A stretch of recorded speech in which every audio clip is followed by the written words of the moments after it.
Okay, I think I'm all set. Today so the lesson, let me get this a bit closer.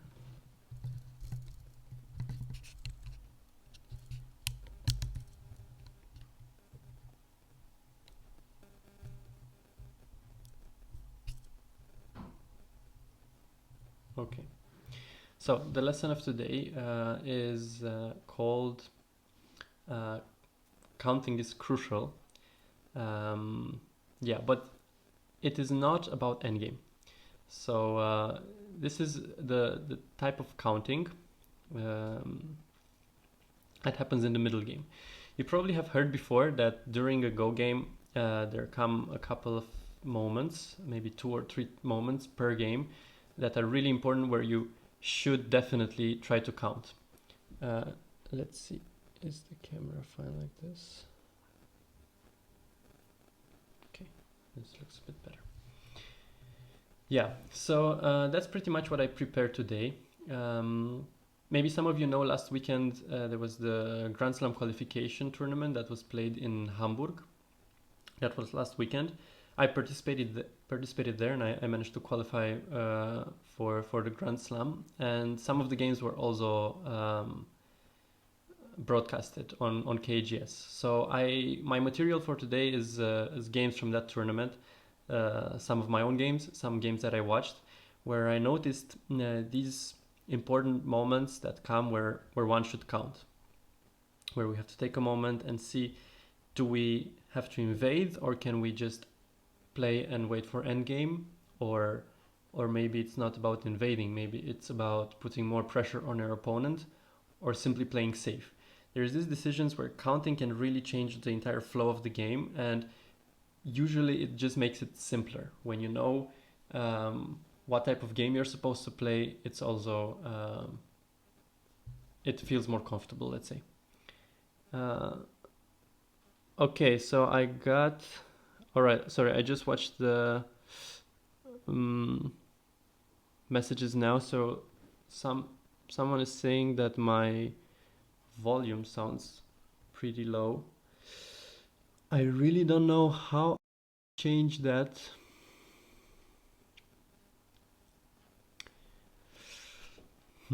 Let's see. I'm gonna try to go to settings for a second.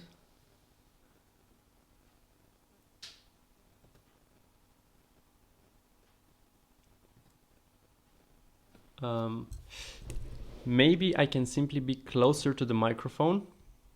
Is it better now?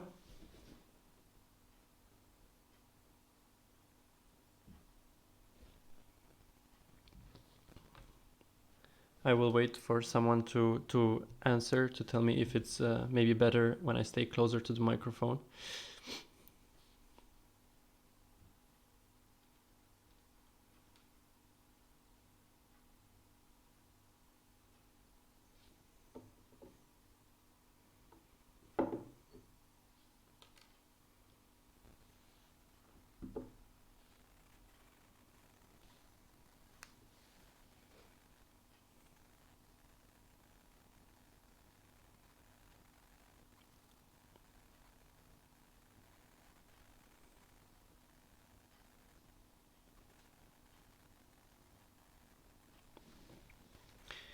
Okay, well, anyways, in the meantime, I will already start the lesson.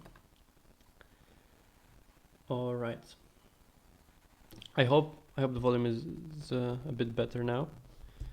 Let me see what I can do. Okay. So the first game that we will look at. Okay, not better enough. Only now I saw the message. You will have. I think you will have to simply turn on your volume a bit higher. Like, yeah, imagining. No, there's a main screen. Okay, let's see.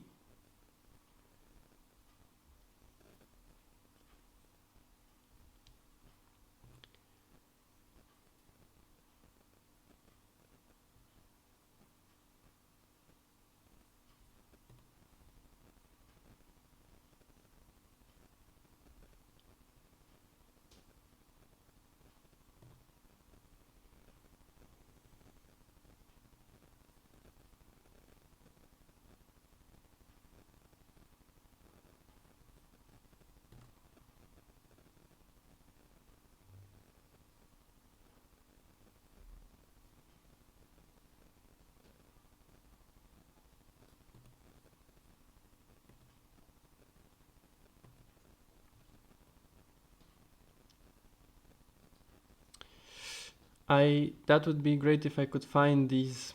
Okay, so your volume is at maximum. Oof. Maybe I should have checked this before.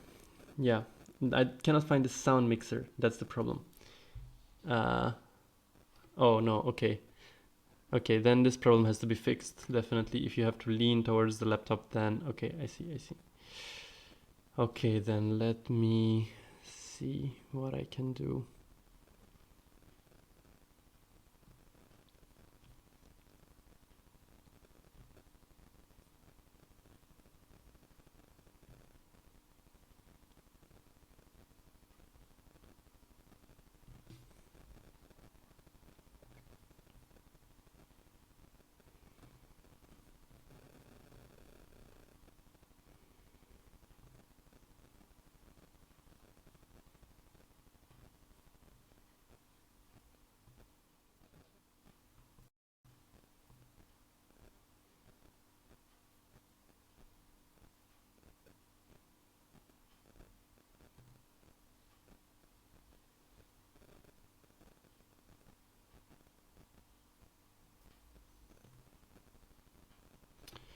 How loud am I now? I changed something, but I'm not sure if it made a difference.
Okay, I tried to follow the instructions that you gave me, uh, Papa Snack, but maybe we have different versions, or maybe I am not very used to OBS.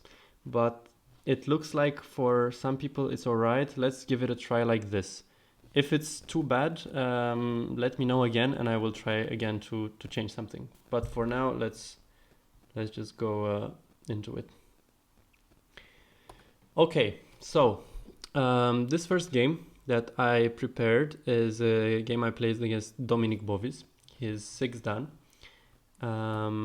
Most of you might know him if you are watching the European top tournaments. He's usually up there, being a 6th Dan and being an active player. And yeah, this game. So once again, for everyone that came, first of all, hi, welcome. The topic is counting in the middle game, right? The title is Counting is Crucial, and that's not referring so much to end game as it refers to very important decisions that we are taking in middle game, right? Do we attack or do we play patient? Do we invade or can we enter endgame? These type of situations. Of course, I'm not going to only focus on these time moments. It's more like it's going to be more like a quick review where I'm pointing out how important this specific middle game moment where we should count is. Yeah. So, for example, I wouldn't necessarily ignore this move at L3. That's a cool move. Maybe some of you want to know how come is it possible to play L3 and not without answering first at Q6. Yeah, so that's a possibility, right? Normally, of course, we just extend, white extends, and then the game continues. But what happens if black pincers directly? Answering this pincer this it's not something to know without studying it. Maybe that's firstly important to know. And what is there to study? So first move is q5. This first move at q5 is not necessarily the only move. Let's start with this idea. But that is, based on AI, supposed to be the best move locally most of the times. Black answers, and white continues like this. And now for black, even though the natural follow-up looks like r6, right? Stretching one more. This move would give white a nice flow now. When white cuts, white will get to Atari one time and then make all of these nice exchanges on the outside. If white gets to play like this, then it's just fine. Hi Ubik. All right. So like this, black is also not necessarily unhappy, but with white being so solid and with black being reduced into the corner, I would say this is a small success for white.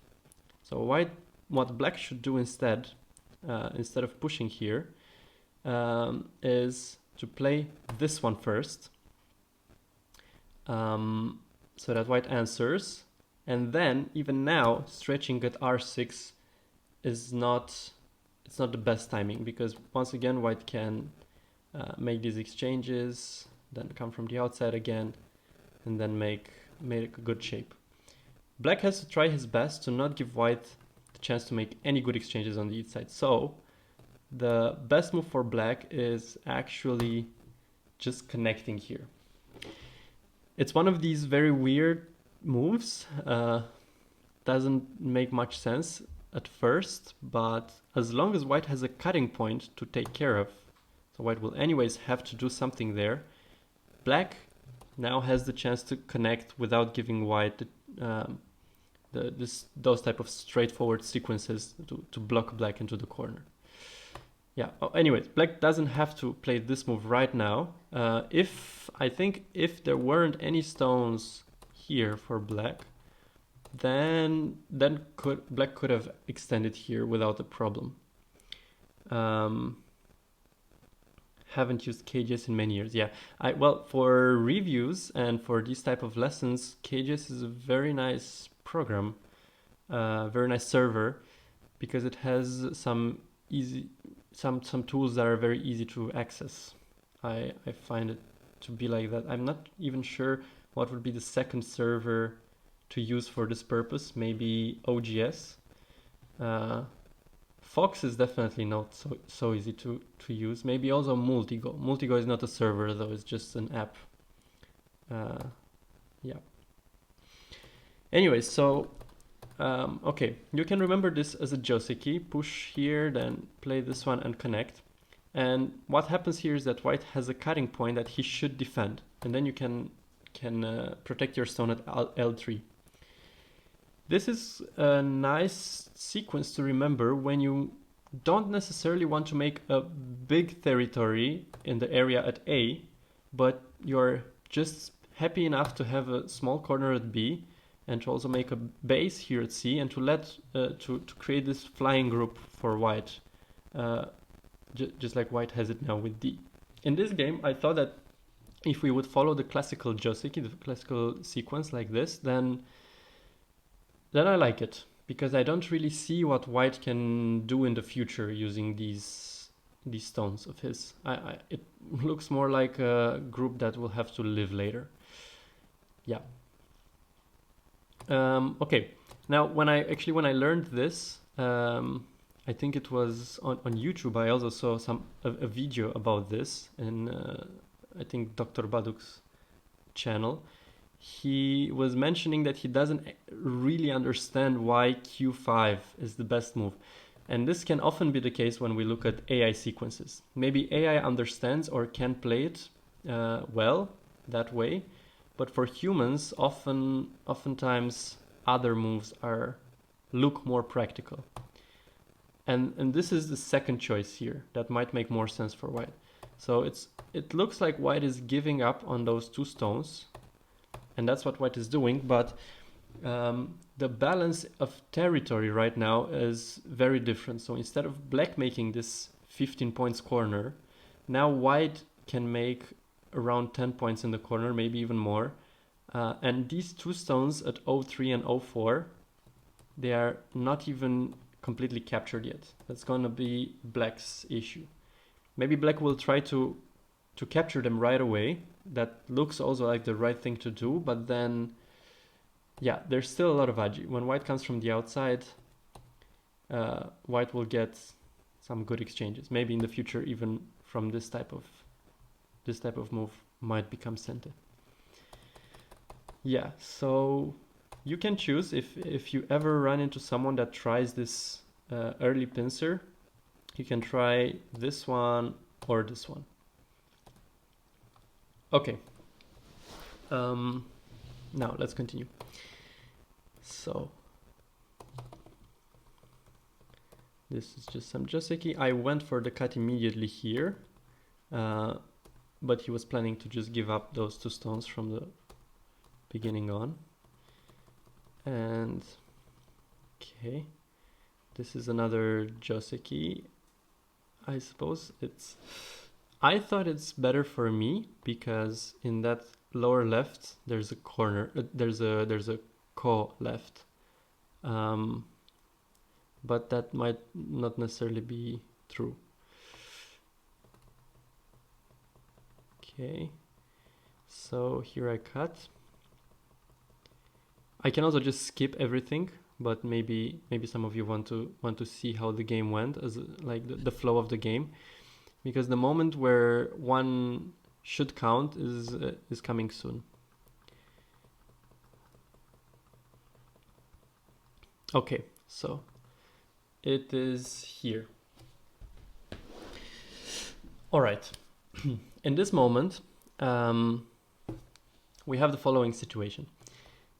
White's group here it's dying. It doesn't have eyes. It's surrounded by black, and if black gets to live inside here, or if black gets to take white's liberties quicker, then white is dead. Moreover, black can, in this moment, play this type of move at S1. This is sente. Yeah, this is sente because well, it should be sente for this group here, and it helps quite a lot because if this move is sente, then black can immediately take white's liberty. I will explain what I mean in a second, just to understand the situation locally. So right now, if black captures and white tries to live with this group somehow, then black can play this one and he's alive. It's quite easy. And why does this S1 move matter? Because if we don't play it, if we live immediately, then there's Atari, and then black dies with these stones. It's a very simple situation, but still the mindset of the player is extremely dependent on understanding very precisely how big these groups are and how many points there are. When you're in Byoyomi, for example, you can have such a situation where it looks very straightforward for black, right? Either I capture here and white will try to live with his group, but then I capture this bottom group, or white will defend, right? And then I get to live and kill the other group. It's A or B. It seems simple. I actually lost this game as black. I'm playing black, and I didn't manage to have a good estimation of the size of these groups, nor did I get to play the proper move locally, but that's a different story. So in this moment, in the first place, this was a good decision of mine. It was a good decision that I didn't put too much pressure on myself to kill this group directly, and I didn't read careful enough. I could have, in fact, captured it immediately by playing this type of sequence. If I play like this, white is actually losing this race by 1 liberty. Black's group at A will capture white's group at B by 1 liberty. Yeah, I didn't do that, so I captured. Of course, white went for the kill. So now I'm 1 liberty behind. But I thought it's fine. I can now capture the bottom group. This attack of mine failed. Here I was playing plenty of time Sujis. This failed because white managed to also live very easily because of a shape problem here on my side. Instead of playing k4, I should have played something like j6. There's a lot of reading involved here, so I'm really trying to keep it simple to explain the general situation. T13 also live. T13. I'm not sure for which moment. I guess like this, right? Yes, T13 is also alive. Black could have lived in several ways here, even this one lives. But then again comes this problem here. So no matter what move black chooses, there's going to be this type of problem. Okay, so here I played these time switches, then I played the wrong local move. I played k5, after which white lived. So at this moment, this is when counting truly matters. And I would like to give everyone 1 minute if you want to estimate by how much is white ahead in this moment. This is, or maybe let's pick these moments. Okay, oops. I might have spoiled the counting a little bit, but actually that was just the counting on black side. So how many points is white ahead right now?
Okay, I will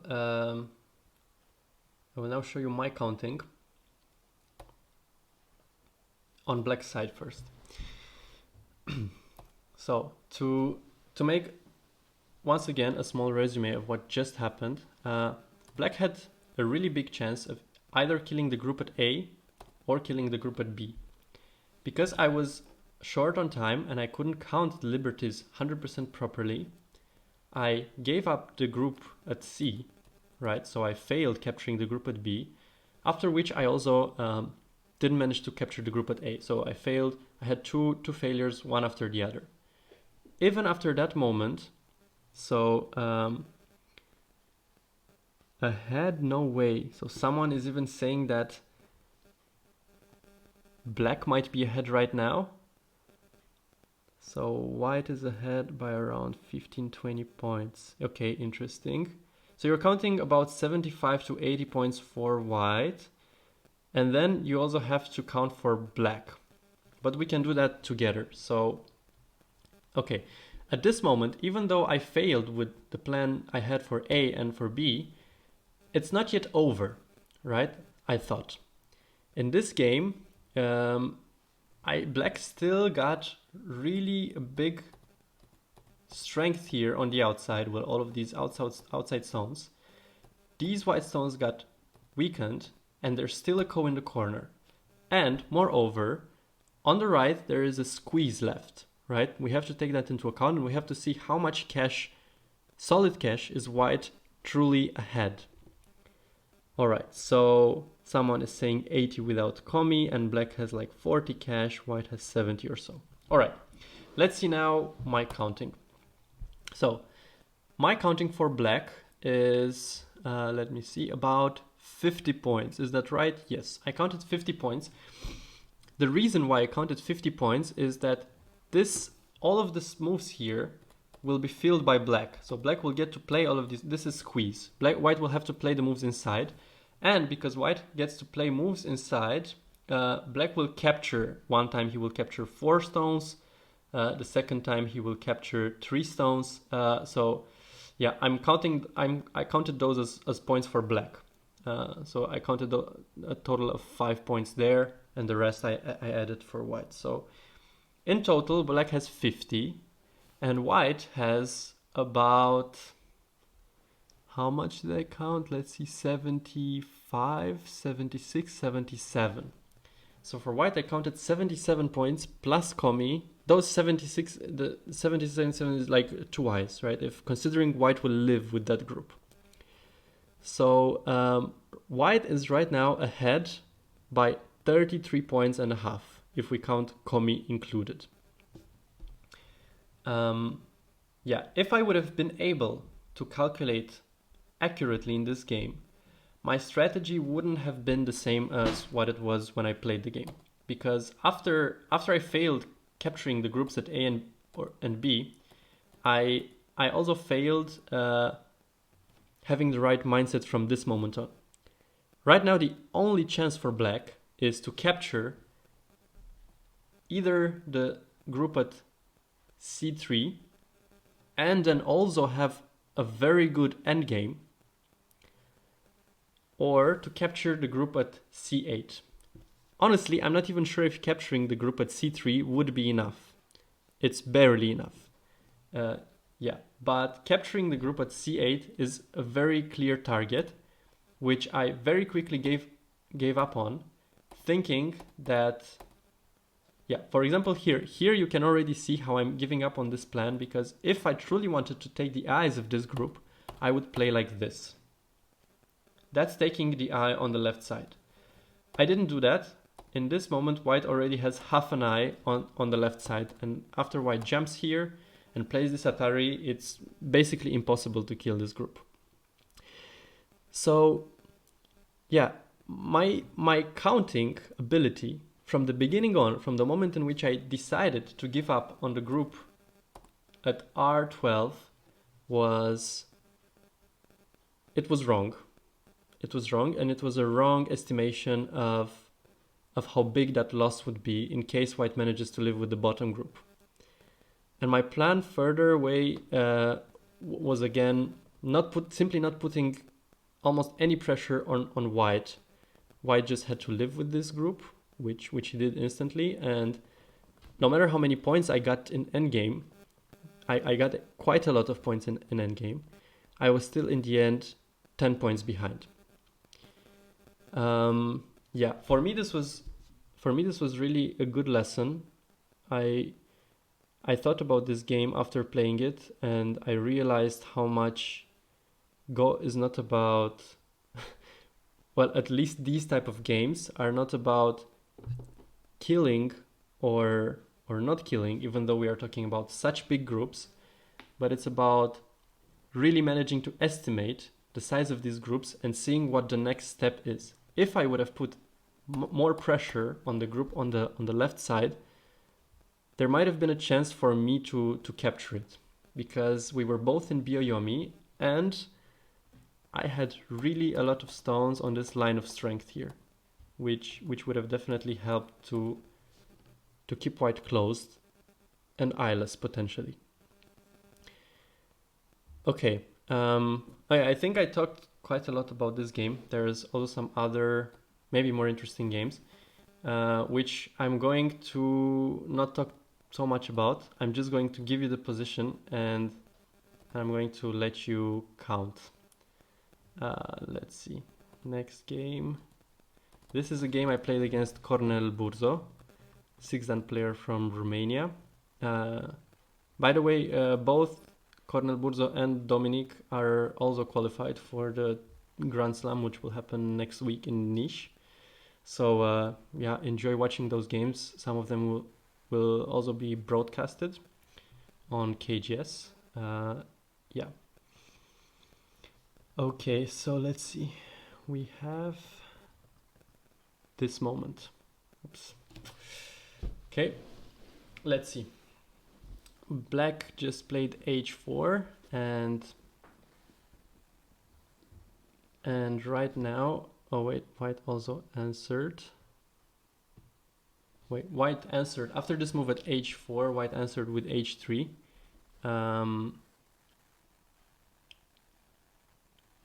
And then I think there is one of the moments where one should count and then should see what the next step is. Can Black play endgame now? Can he keep things calm, or should Black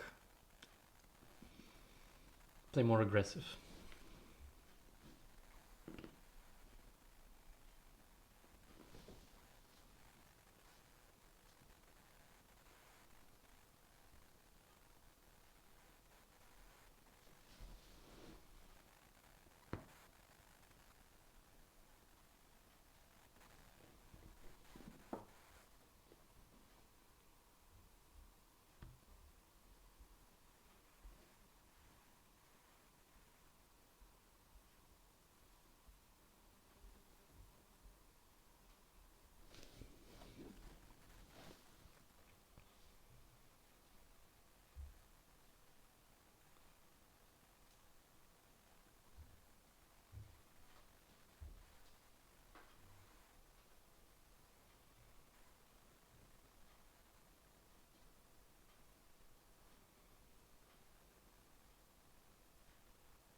Okay, hopefully you managed to make some counting, at least for one of the colors. So now let's see what I counted. For white, in this position, there is about 52 points. And for black, there is 62. But white has 6 prisoners and Komi. So in this position, white is actually leading by a very small margin. Yeah, in this position, when looking at the center, actually that's interesting. I would like to see your opinion. Okay, someone said black has 60 cash. Yeah, that's pretty accurate. Black has a little bit more, I would say. Yeah, but anyways, white is leading. White is leading. Okay, so when you look at this center position, white is more present because white has more stones, but when looking at the shape of the stones and when considering that black is center, would you say that this center will rather bring value to black or to white?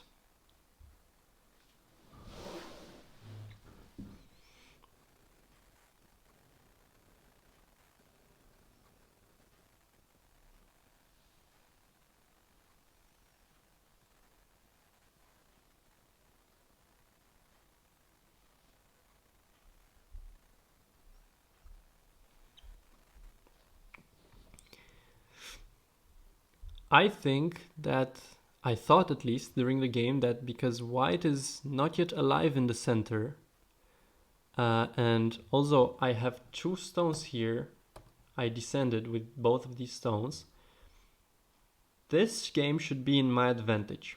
But the mistake that I did in the game was that I did not manage to count the points accurately.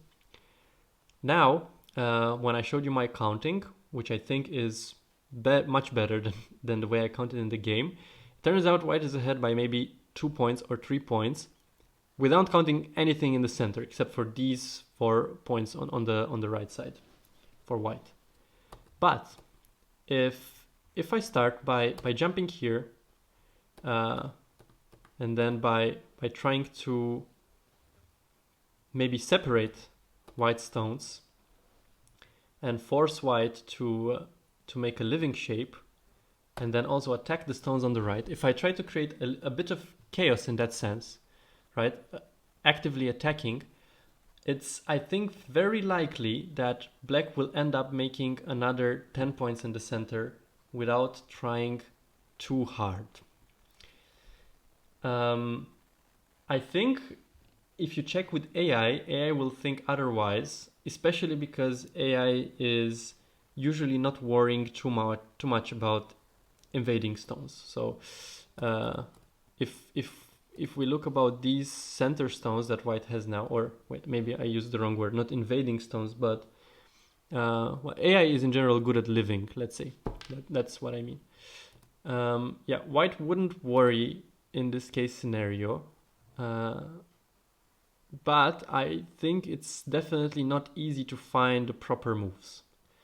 So if I would choose, right now, if I would choose a way to finish this game, it would definitely be, okay, enter endgame, you are 2 or 3 points behind, but try to use white's agi in order to get the lead, because the difference is not very large. What I did in the game, though, was very different. I tried to right away make this difference non-existent, or maybe get the lead by playing this type of O14 move. With this move, I'm basically trying to say, okay, white doesn't have as many stones on the top as he claims to have. After a few exchanges, white cuts me here, and then cuts me here again. And then I create this type of group where it's pretty much a do or die case scenario.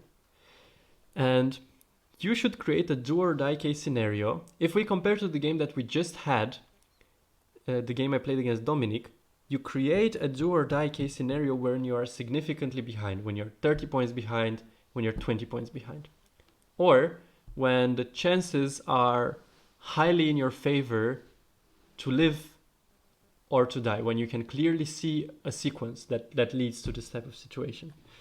Let's see, the center potential, the right side is weak. You would worry as white. Yes, I also thought so, but then again, if we base our game on using a weakness or using an agi, then you know that can also, if we are only basing our game on that one thing, that's also not good. And this is what I thought when I played like this. I thought, okay, white has weaknesses, but I would rather use these weaknesses to live with the center group. A very wrong plan, because not only did white make a very similar amount of points after my invasion, white strengthened himself so much that endgame now changes dramatically. So before, black had a very good endgame position where he could start reducing white everywhere, threatening white everywhere, catching most of the big moves. Whereas now, all of a sudden, I have to struggle to live in the center while white is making a lot of profit. So let's see how did this end up. It ended up like this. Okay, so I lived in the center. I even made 4 points for myself in the center, or maybe 5. But white now on the right side, white already doesn't have 4 points anymore, right? It's more like 8. Then we also look in the center. That center was nothing for white before. Now, if we count both this area and this area, I think white has a good chance to make at least okay, let's not exaggerate, at least commie amount of points. So we have 6 points in the center plus 4 points on the right. That's already 10 points of profit that white made out of this attack. I was supposed to invade here in order to get the lead. What I did instead was giving white an additional 6 points of advantage besides the lead that white already had. On the top, the balance of points changed very little. If white just plays L18 now, then white has pretty much as many points as I counted for him at the beginning on that upper side. So that didn't change too much. Yeah, so, well, maybe there are much better examples in this sense. You know, I think if I would have selected, if I would have looked at some games from my students, some 5 or 6 Q level students, then there's very obvious case scenarios where one could simply try to get to endgame, and yet you choose to invade, but invading was worse than reducing. You know, this is a very very similar and typical situation, but maybe a bit harder to notice why. Yeah. Maybe even right now in this position, if I would step back and realize how invading this entire center is not the right way, I could have connected here, or maybe play this move. White gets already a bit more in the center, but it's less than the 10 points that we were talking about before. Hi, Fledermaus. Nice that you're here. I'm wondering how can one see how many people there are. I'm looking with... Well, anyways. Okay. So, yeah, in this situation, especially if you... Let's try to have some rules out of these examples. Let's see if we can start creating some sort of lessons out of these examples that we had so far. I would say first lesson is if you count a game in which the difference of points is only a few, 2 points, 3 points, maybe up to 5 points, then it's not yet time for you to make this type of do or die decisions.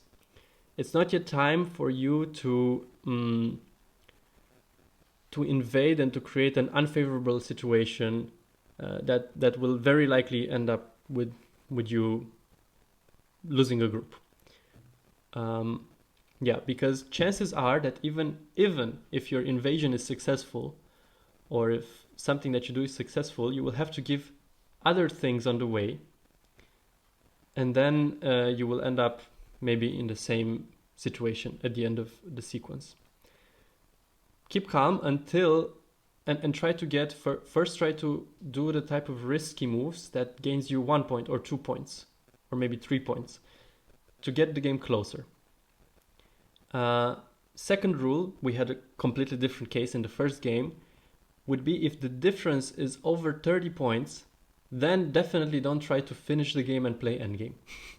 This is what I did. You see, in this game in which I was only a few points behind, I decided to create a do or die type of situation. And in the game I had against Dominic, I did the complete opposite, even though that was the moment where I should have done it. Yeah, because even if I would have made 30 points in the center in the game with Dominic, maybe let's see for people that just entered now. Yeah, we had a moment, where was it? Here, yeah.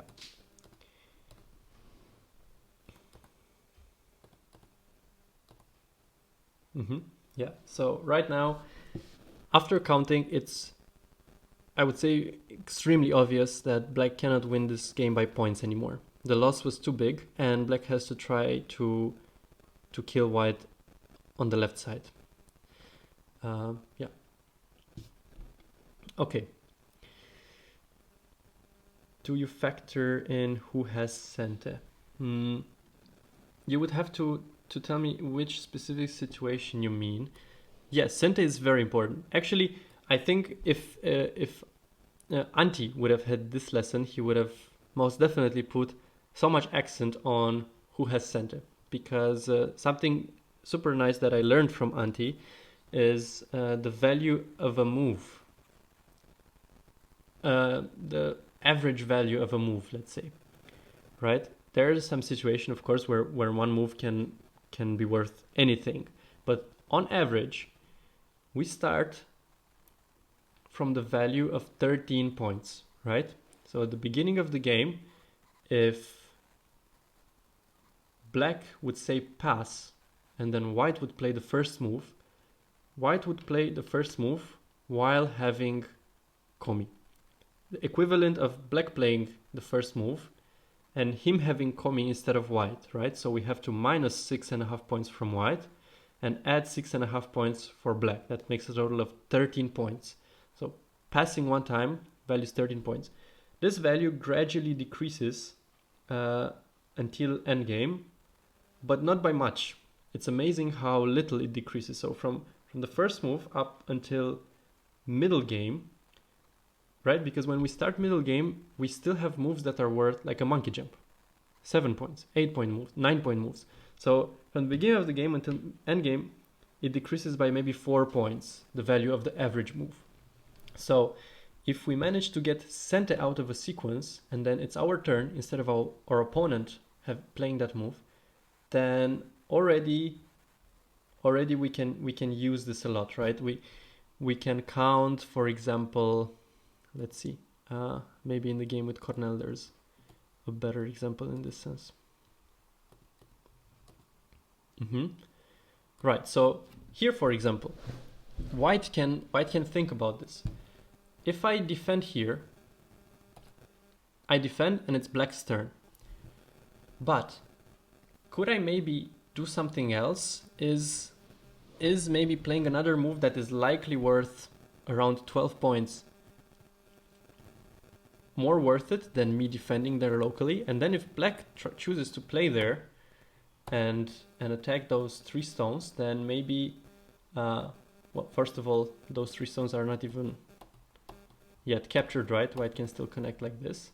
But maybe white chooses to do one more time something else. Maybe white chooses to play like this and to jump. Yeah. Maybe this doesn't fit to this case scenario, but I think it's likely one of these moments where answering is not quite making up for those 12 points or 13 points of worth that your move could have if you tenuki. Always consider tenuki and always count the balance of points after a sequence finished, considering whose turn it is afterwards. Exactly the questions I was asked. Do you factor in who has Sente? Yes, and it is probably the most important factor. Yeah. Okay, let's move on to the third game. Well, if you have more questions, I'm happy to answer. I really hope the lesson from today is not too abstract. I guess I was motivated to approach this topic because I was studying a bit more recently and I was trying to understand what do I really have to do to break the barrier from being a weak 6 dan to a strong 6 dan or maybe even a 7 dan. What makes the difference there? And I realized how the understanding of the game might not be so different between these players. I just like a weak 6 dan or strong 6 dan, a 7 dan. The understanding, the positional judgment might be similar. It's so much about counting properly and making these decisions properly, not missing the chance to reduce when you have to reduce, to invade in that situation when you have. Overall, over the course of 100 games, the amount of games you win increases by a lot if you more often take these situational decisions correctly, if you count properly and so on. I guess the technical part, right, is what you could call this. The details. It becomes more and more details. Okay. So this third game. This is actually a very nice example. This is my last game against Vsevolod. Vsevolod, a Ukrainian 14 years old boy, I think. Extremely talented. He's 5 dan now, and he managed this. He also qualified for the Grand Slam finals in Niš, and he won against 3 6-dan players, I think, at these qualification tournaments. And this is a game he had against me. He almost won against me as well. And well, at the beginning we had this crazy fight, completely unnecessary. But well, it happened. So this fight finished more or less even, because he did capture those stones on the right, but I got this big wall. So he invaded here. Okay, already here, if we are thinking that we are white, we should make very, very carefully, we should make a plan on how to play. But maybe we can still wait for one more Joseki to be played, because I think in this type of situation, if you play A, B, or C, or even if you play something like D, all of these moves are so reasonable that the difference between them is marginal. It's not so big. So we can see what happened. He chose to play this and to Sansan. And then I defended that cutting point. He pushed here.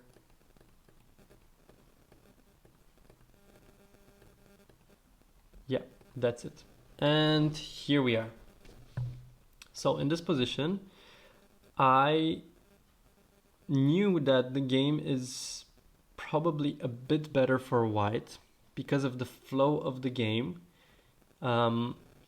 This on the right was a success for white. Maybe it doesn't look like it from the outside, because you see, maybe some people might think white is over concentrated. White captured just 6 stones, but he used so many stones in order to do that, whereas black made this very nice wall, right? And points in the corner and points in the center and on the side.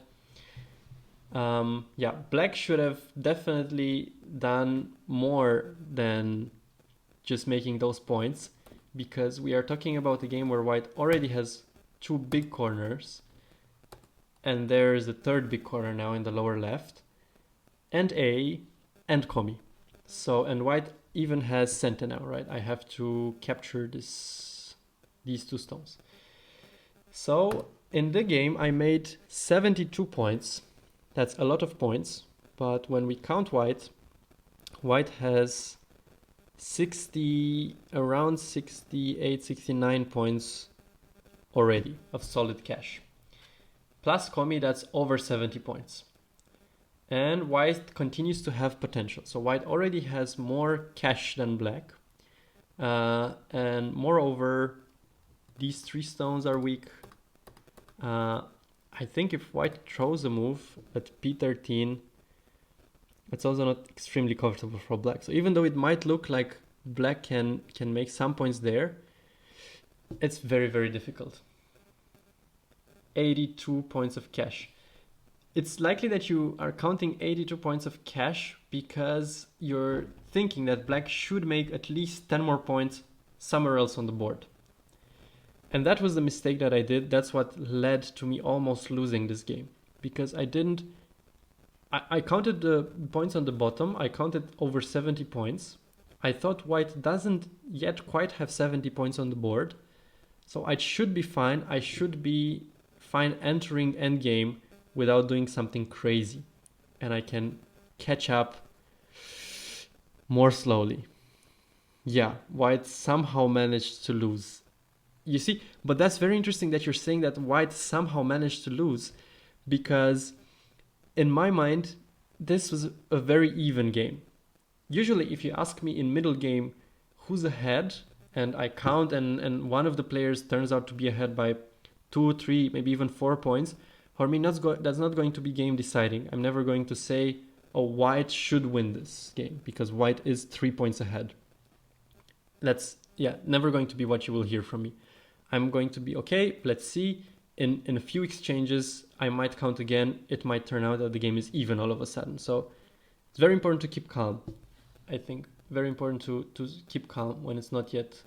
But actually, the funny thing is that that's what I'm trying to, that's why I chose this example. That being too calm might be very bad. Right, so here we have this situation. I had a very simple plan here. Actually, when white played here, I did this counting and I thought, okay, this counting is valid if white gets to play e9. So that's still a move white owes there locally. So if I get to protect my 3 stones in center and then I manage to get out at e9, then the balance of territory changes completely because not only white will make less points on the left, but I will make some extra points in the center. So what I expected here was that I can get this type of sequence and that's it. Maybe I also exchange these and then I get out here. So in this position, I thought I for sure can manage my upper left group and getting out with this stone. It's game over. Yeah. So when this happened, I realized I will not be able to get everything as I thought. I will not be able to close the game. But at the same time, I thought, okay, but if I manage to make those extra 10 points so that I don't have only 70 points or a bit over 70, but 80 something points, then I for sure lead. So that led to me giving up on my Aji with e9 and playing like this. Just some normal moves.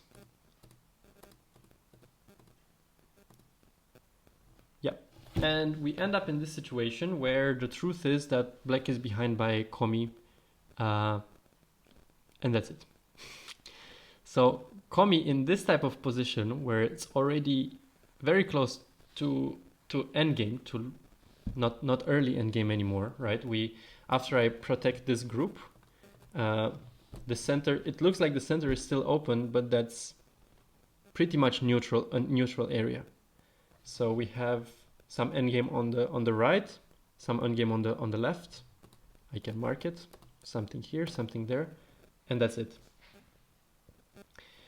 Yeah, so I guess from this we can also see the tendency from me to take things too easy. When I see a way to win, I often tend to oversimplify things in my head, even though there's still a lot to work on for winning that specific game. So if anyone else feels this type of thing in their game, remember counting, because counting can solve this problem. If you would be able to count more accurately than you do, right? I guess there's not such a thing as accurate counting. No one can really do that. But improving this part can make you take the proper decision more easily. I was discussing this game with a friend afterwards, with Matthias, a teacher, right, for NGD as well. And he was telling me, okay, if you came to the conclusion that white is maybe a few points ahead right now, then why don't you try to quickly take center and to make those extra 10 points that you need. For example, jump here, let white protect, and then play something like this. In this situation, when my groups are fully connected, it's, I think, pretty hard for white to enclose this properly while destroying all of my points from here. That's not as easy to do anymore as when we look at the real game, right? When I had my group separated, when white could attack all my groups. So yeah, counting can even make you play this type of sequence Very simple, just connecting your groups, and it's better than the overthinking that you would have instead, where you have to get out at e9 and save your group at the same time. It's too much, and if you're short on time, it can fail. So someone says, is the game over? Even if you can save in center and play e9? Okay, I see what you mean. Even if I can save and play e9? I think so. I'm not sure the way you counted, but, well, unless you think that white will get some benefit somewhere else, that should be game over, yeah. So, if I get to, let's see, if I get to play like this, and then this one, I mean, white should, right, if, the question is how are you imagining this position now? Because I imagined it like this. Like I'm simply making some extra 10 points in the center while white is not making any points anymore. And that's not even only 10 points, right? It's at least 10 points, I would say. Black can still expand it. So, yeah. But it didn't happen. And also, sometimes we can also get caught in this wishful thinking, right? Because here, for example, this connection, I think it's quite obviously a bad move. I could have also extended here now. Yeah, that gives me a much better chance because anyways, white should defend, something like that. The only difference, and it's quite a big difference, is that white doesn't get to Atari anymore at age 15. So when I connected here, I thought for sure white should protect, even though I couldn't see it clearly, right? That's also, I think, a valuable lesson when, also valid when someone attacks you, not only when you attack someone. So when someone attacks you and you don't see quite clearly how he can attack you, it's true, at the same time you don't see quite clearly how you should defend to all the moves that white has, still consider Tanuki. Play Tanuki, don't waste one move to defend an uncertain situation. Okay, you might say that that's pretty much throwing the game, but I think that it's your opponent that started this, if this happened. So if it's your opponent who, instead of playing one move that is worth 12 or 13 points, right, somewhere else, he chose to play a move that is worth nothing, or maybe very little, that might very well be gote, that you can play somewhere else. He doesn't manage to kill that group or to cut the stones as he wished, and then he's 12 points behind after such. It can happen. It can happen. If you don't feel very confident that you're for sure ahead after playing, then maybe defend. But yeah, I would say that's what fighting spirit is. Also, if you attack something, you shouldn't expect that your opponent answers 100% if you don't even know yourself exactly how that attack will follow, how it will happen. Like here for example, in my mind, I thought white cannot Atari because I thought I play here, then I play this one, and it's game over. And if white chooses to play like this, it's pretty much the same thing because I can Hane here one time and then Atari, then I capture the 3 stones. Right? If you ask me what's wrong now, I think I will answer you that I am not sure anymore whether this move is problematic. Because right now, if I go out like this, and if white goes out like this, there's a living problem, right? I'm not sure, or was this what I was worried about, or was it white going out all the way here? In any case, it's about my group there. It's about white making a ponuki out of nothing, and my group not being completely alive anymore, right? In a game in which I wanted to go to endgame. So this is a very nice fighting spirit from white. Probably I could have followed through with this plan. But yeah, I chose to just defend. Enter endgame. Not the best. Not the best option.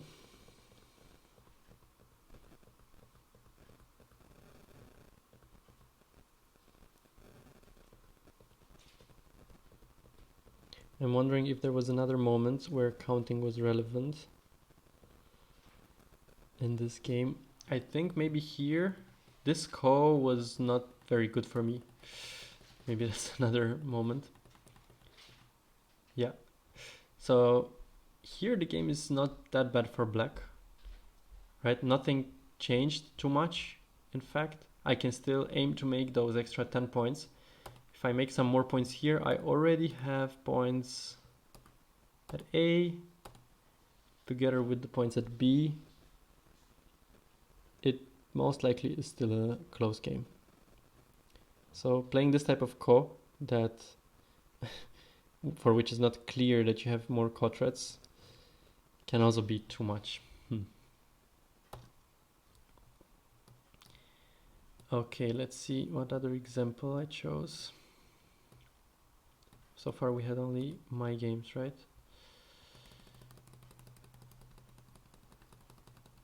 Okay. This is very nice example because this is really only about counting. From all the games we had so far, I think this is most clearly a game about counting. Okay. So we have this situation. I will again give you a moment where you can tell me how many points white has. And this is also easy to check if it's accurate because white's points are enclosed. So it's a more or less fixed number. Yeah, I would advise you here in the bottom right to count like this. Because if black plays R3, it's going to be center. It's most likely going to be black's privilege. So, yeah.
Yeah, every inside black group is dead.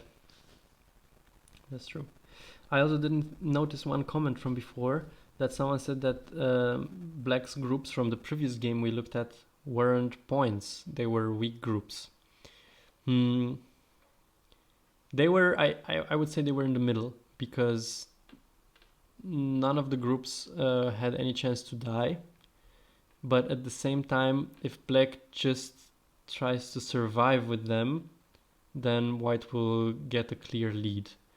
So, it's that edge where black doesn't afford to just make twice. He has to push a bit and make something out of. And there was enough space in the center, enough potential, enough weakness in white's shape as well. Yeah, Prince Selena.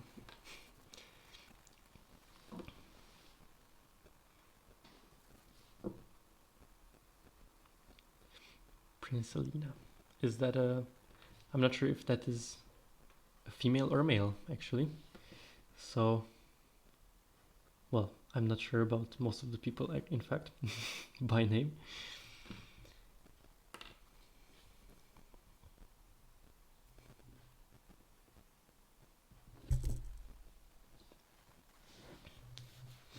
it was interesting because in France there were some people that when they saw me on the playing list, they also thought that I'm a female player. It turns out that Elian, not written the same, but yeah, written in a French way, I think with double N and the E at the end, Elian, that's a female name.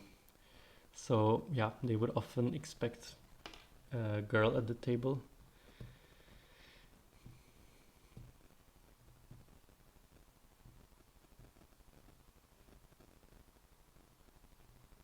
So it's hard to evaluate maybe white plus 10, 15. I would not advise you to count black at all. Black only has potential. There is some counting I did for black for the very solid points that black has. There are such solid points around the wall, but black only has to understand how many points he should make.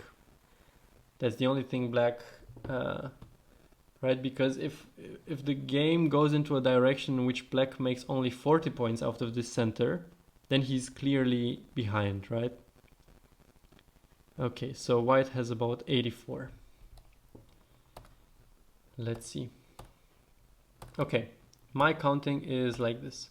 White has about 83, I counted. 83, okay. 83 in the upper area plus 84. Actually, you are completely correct. It's 84 points if we count only the upper right area, including the point at T4. I forgot to count that one. So it's 84 plus something in the lower left corner, which is about 90 points already. Plus Komi, white has towards 95 points. Yeah, and honestly, I think white will hit the 100. If white plays something like this, then white can easily get to 100 points, right? And even 110, because we would then extend in both areas, and while black is struggling to make points in the center, we will just jump around and get all the center moves everywhere. So if you ask me, this is exactly how I would play as white. I would play extremely simple at this point. I would try to make 110 points. When you count black here, black has about 40 points of solid territory, let's call it. Right, this is a squeeze here. So later it's going to be like this.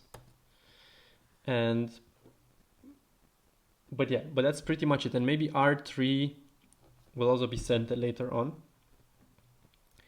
But unless we give black the chance to cut our groups like this, you know, after white's move at K4, black cannot make more than 100 points. It's extremely difficult for black to make more than 100 points. Let's see in this case scenario. If black really makes a lot of points everywhere. Let's say this is center, right? I don't know. We really make most points that we can. Yeah. In this type of situation, I think white is solidly ahead by at least 10 points. And white doesn't need more. Yeah, I also know something like that, 110 points. If you have over 80 points, I know there was such a rule. If you have over 80 points, you're most likely going to win the game. Yeah.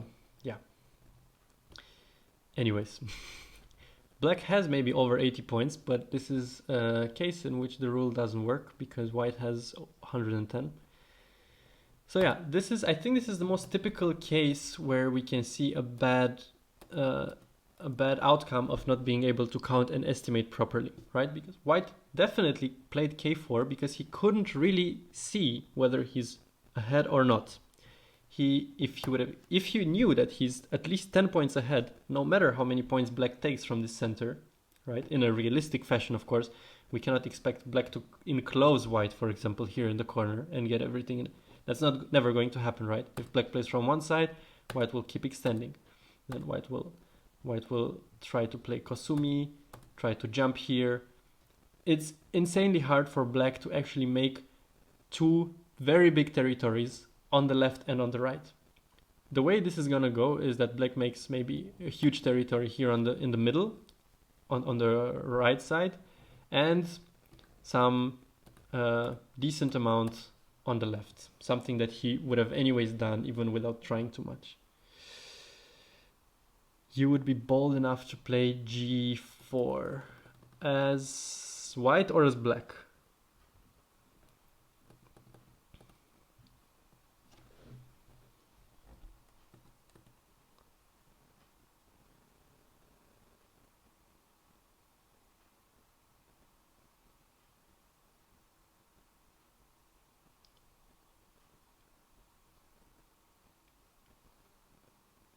As white the first move.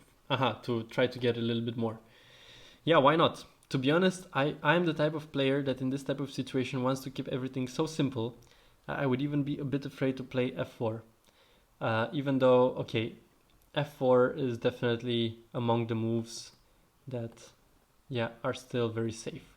You will make less points in the corner maybe, but you will have more chances to get into the center, like this maybe. So it's still a very easy game. White managed though to make it difficult for himself. In this game, by the way, Dominic is the playing with black, and I think Bogdan, Ukrainian player, Turakovsky, I'm not sure if I'm saying his name properly, he is white. He was white. So yeah, for example, already creating this type of center group that doesn't have choice anywhere for now.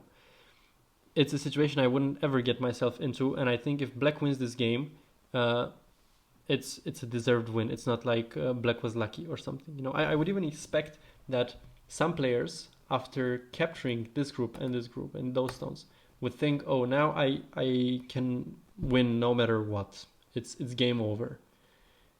The game is hardly game over ever. Jeff had a very nice story that I think I even said it in one of my other lessons.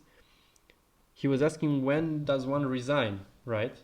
Because if we think that this is game over and white is ahead, then why doesn't black resign? He was making the comparison with being in a tunnel, right? And if you see the light at the end of the tunnel, you keep going. If you don't see the light anymore, but you can imagine there's still a light at the end of the tunnel, then you keep going. And if you get to the point in which you cannot even imagine that there's a light there, then you can resign. And I think that's such a good description of the moment when one resigns, because when we resign, we are probably 30 points behind. We have another 3 weak groups. Our opponent is alive everywhere, and there's nothing more we can hope for. You know, it's useless. It's losing my time and my opponent's time to keep playing. But in this situation, right, if we look at the beginning, where black has a wall from literally all over the board, right, from A all the way to B,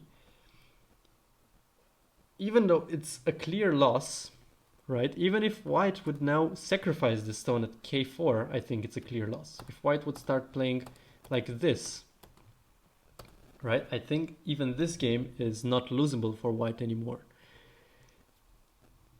But if white keeps separating these two groups and giving a chance to black, then it's not anymore, then it's again an even game, I would say. Yeah, I cannot find a better way to put it. It's just an even game. No matter what AI says, no matter what the actual counting says, it's about, does white die here or not? Right? We created that chance. We created that light at the end of the tunnel. So yeah, black had actually a really, really good chance. Yeah, so black, everything was very much on the edge. But here in this position, I think white's move at h9 is really accurate. White was in Byoyomi here when he played it. Yeah, I think Dominic can handle Byoyomi situations quite well. And why is this move good? It's because if black tries to catch this eye now, to destroy this eye, there's so much Aji here on the left that I think it's extremely unlikely for white to not manage to make an eye still. So If we play like this, I think, yeah, maybe we play Hane. Even this was a very good chance for black, but in general, I cannot imagine white would really die here. Let's see. Maybe play here. And then if this happens... Oof, I don't know. It's more difficult than it looks like in fact, but...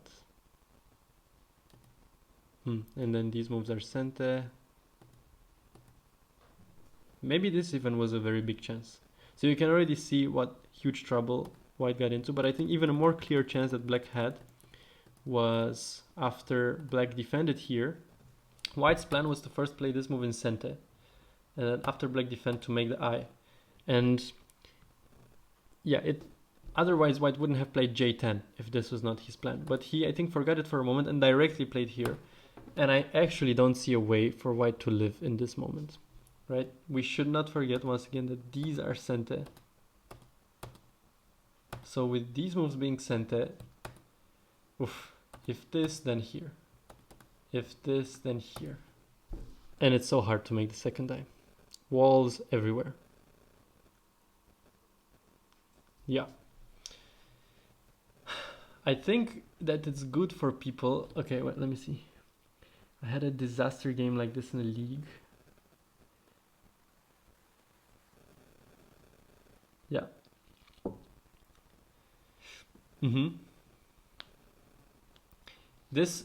I think this is even good that it happens to people. I think these type of lessons in Go we can only learn by having them happening to us not only once, several times. Yeah, and it's normal because every case is so different from one another, and there are some cases in which, right, very similar games in which white is not having 110 points but maybe only 90 points. And then it's true that we do have to play more active. But exactly realizing the importance of counting, identifying which moment is which, when can we play solid without assuming any risk, and when do we have to make this type of group like white did, that makes all the difference. And as I mentioned at the beginning, I feel like that's a significant part that differentiates top European players from the rest, because they simply do their homework in these type of moments. They count, they understand, and they play the right game that they have to play in that case scenario.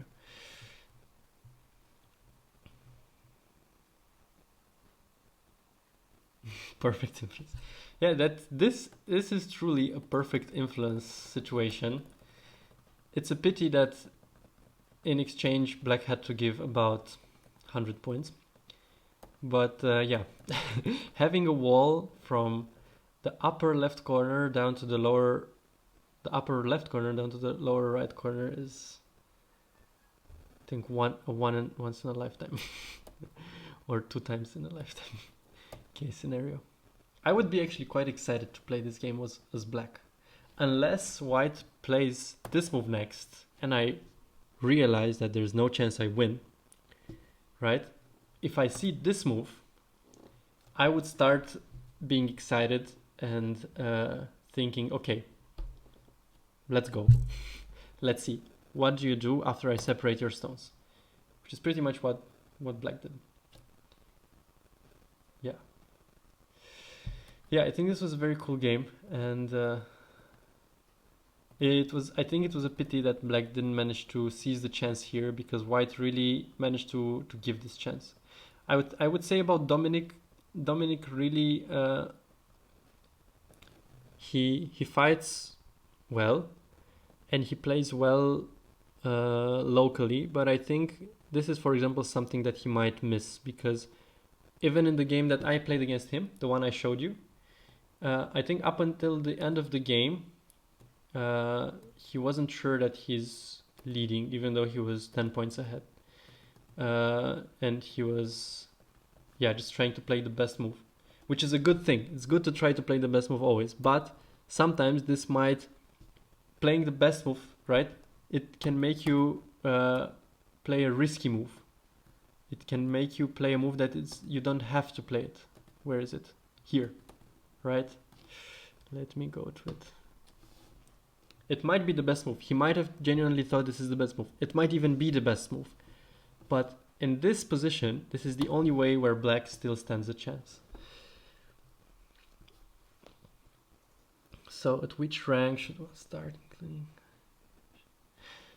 Counting, at which rank should you start counting? I think your question is more related to how often you should count depending on the strength you have. I would advise even 10Q players or 15Q players to count once before endgame, right, at early endgame, and maybe even once after Fuseki finished.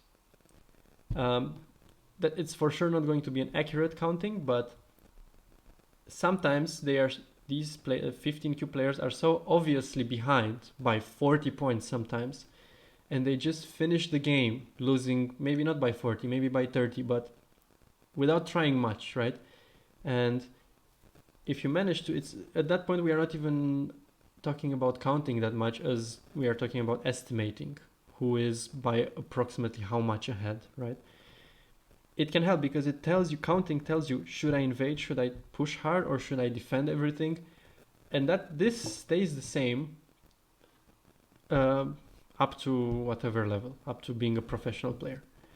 It's just that at some point, as you grow stronger, you have to do this more and more often, right? You have to ask yourself this question maybe every 10th move, every 15th move, after every exchange happens, every little fight happens, right? If there was something significant, you have to see how will my next step be now? Will I just play a boring move that brings me some points, or will I start a fight?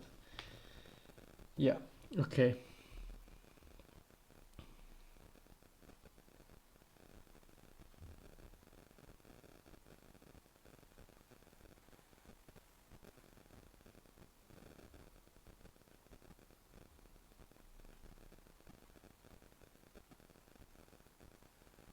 Yeah, no, I definitely agree, Shinoito, that we can estimate. Estimating is fine. Depends very often what type of game you're playing. I think some games require an accurate counting, right? Like you cannot estimate and be 10 points off.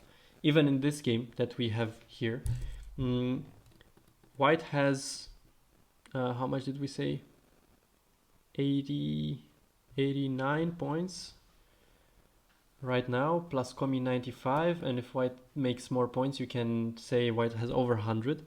And then you just have to count the lines for Black. So in order for Black to make 100, he needs 110, let's say. 1, 2, 3, 4, 5, 6, 7, 8, 9, 10, 11.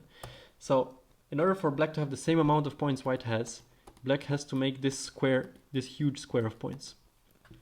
And that's just unrealistic, right? So, yeah.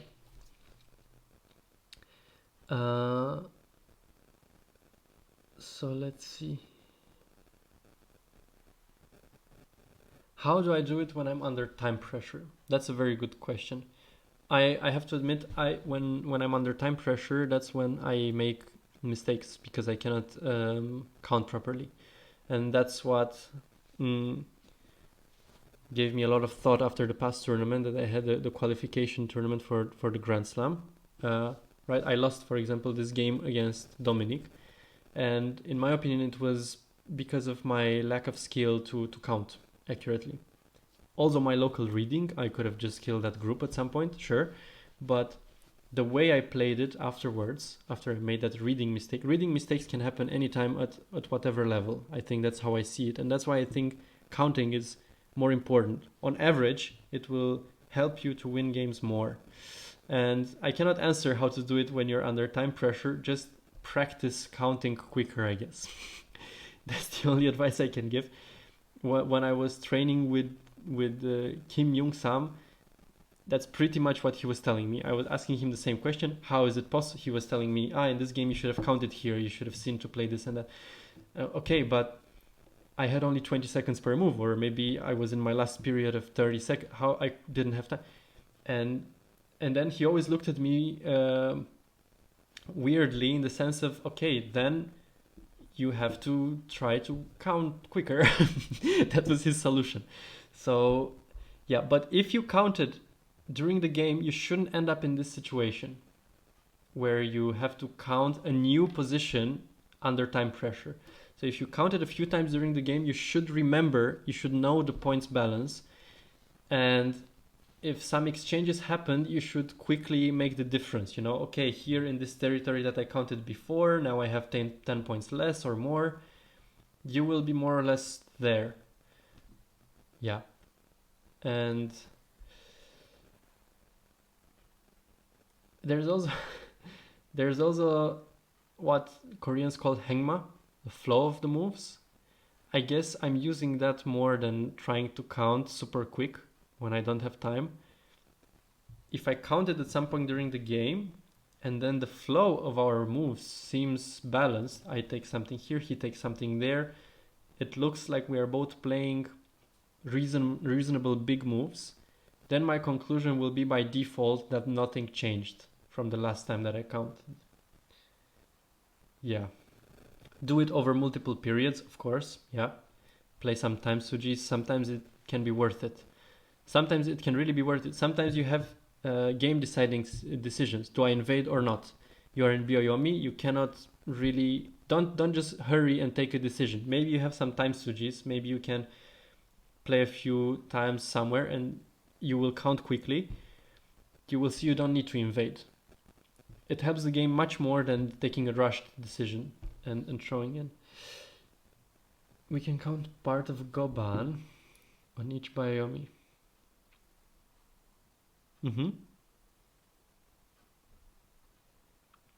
Yes, I agree. Yeah, that's a good resume of what I'm trying to say. Yeah, so counting in middle game and counting in end game are two completely different things. In end game, you count in order to really see the value of an end game move. Do I play the 8 points end game or the 6 points end game? You have to figure it out. In middle game, on the other hand, it helps you play the game as a whole. It helps you decide, do I play aggressive or not? Do I keep calm or not? Yeah. Sometimes, so from my experience that I got in playing in China, there we had league games every day. I think this is one of the most fundamental things I got to learn. That Go can be a very boring game. I got there, when I got to China, I was also much younger. I felt like I always have to do something. Always you have to be active. You have to attach something to create some chance, some opportunity. What I was doing actually was that I was just fighting too much. So often I had to simply count, realize I'm a bit ahead, and simplify everything. Like cut the board in half. I take these points, you take those points, we count and we finish. And it's my opponent's job to find a chance or to create some complication. And I should make it that he creates a bad environment for the fight for himself. Right? Creating a chance usually means, how do we create a chance? We start a fight that is first unfavorable for us, hoping for a mistake or hoping that we ourselves find a Tesuji. Yeah, which doesn't happen all the time. Okay. Well, in theory I had one more game, but this last game is a lot to discuss. This was a game that Gert Rönen, I'm not sure if I'm pronouncing his name correctly, he's from Sweden, 6-dan player, and he played against Bogdan Sorakowski from Ukraine. And Bogdan managed to play a very, very calm game. I wouldn't have managed maybe to keep so much calm as he did as white. and this was an example where I was kind of praising the way white managed to, black, he was black, the way black managed to just finish this game by being like Komi ahead or something, with no chances for black. Yeah, you see white keeps pushing, white keeps making points. These center points, for example, appeared out of nowhere.